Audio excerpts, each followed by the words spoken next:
तो आज हम लोग सीखेंगे order of matrix. Order of matrix क्या होता है।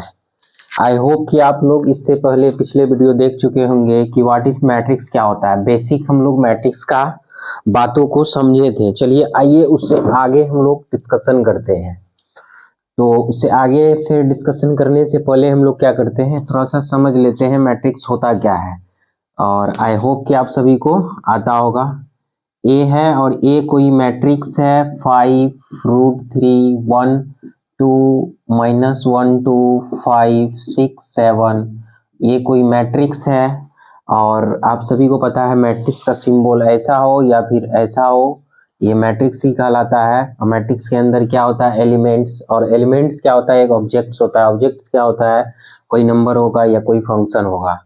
आप सभी को पता होगा कि ये जो इस तरह से लिखा हुआ है इसको बोलेंगे, ये लेटा हुआ जो एलिमेंट्स है ये रो होगा, ये भी रो है और ये भी रो है।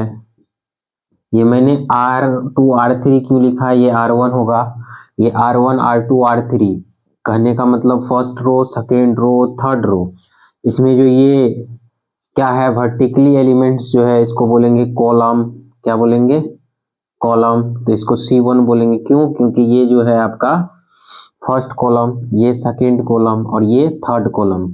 आई होप कि आप इस बात को अच्छे से समझ रहे हैं कि एक मैट्रिक्स के अंदर रो और कॉलम होते हैं।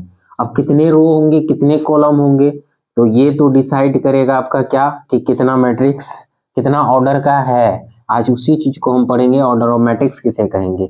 तो सिंपल सा बात याद रखना है कि नंबर ऑफ रो और नंबर ऑफ कॉलम को ही हम क्या कहते हैं, ऑर्डर ऑफ मैट्रिक्स कहते हैं। अगर बात करें कि ये कितना ऑर्डर ऑफ मैट्रिक्स है, कितना है, तो 3 रो और 3 कॉलम का, 3 रो 3 कॉलम का मैट्रिक्स है। इसको रीड कैसे करेंगे, 3/3। क्या बोलेंगे, 3/3, ऐसे नहीं बोलेंगे 3 × 3।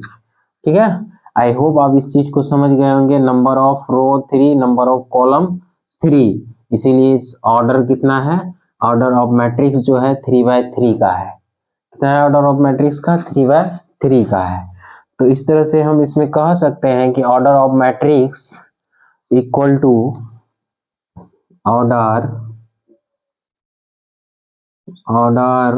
Of matrix is equal to number of row by number of column.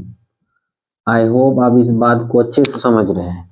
Bye का सिंबल जो लिखना है क्रॉस में लिखना है, इसको कतई नहीं ऐसे पढ़ना है कि 3 × 3। ठीक है, 3/3। आई होप इस चीज को समझ गए होंगे। ऑर्डर ऑफ मैट्रिक्स बराबर क्या होता है, number of row by number of column. चलिए इसी तरह से और एक एग्जांपल लेते हैं। जैसे कि ए कोई मैट्रिक्स है और ये दिया हुआ है 5 6 7 -√3 4 1।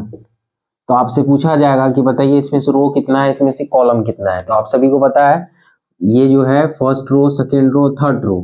थर्ड रो को पहले लिखते हैं, कॉलम बाद में, 1 कॉलम 2 कॉलम 2 कॉलम। तो इसमें 3 रो 2 कॉलम। इसका मतलब क्या हो गया कि ऑर्डर ऑफ मैट्रिक्स जो है कितना है, 3/2 का है। आई होप आप ऑर्डर ऑफ मैट्रिक्स अच्छे से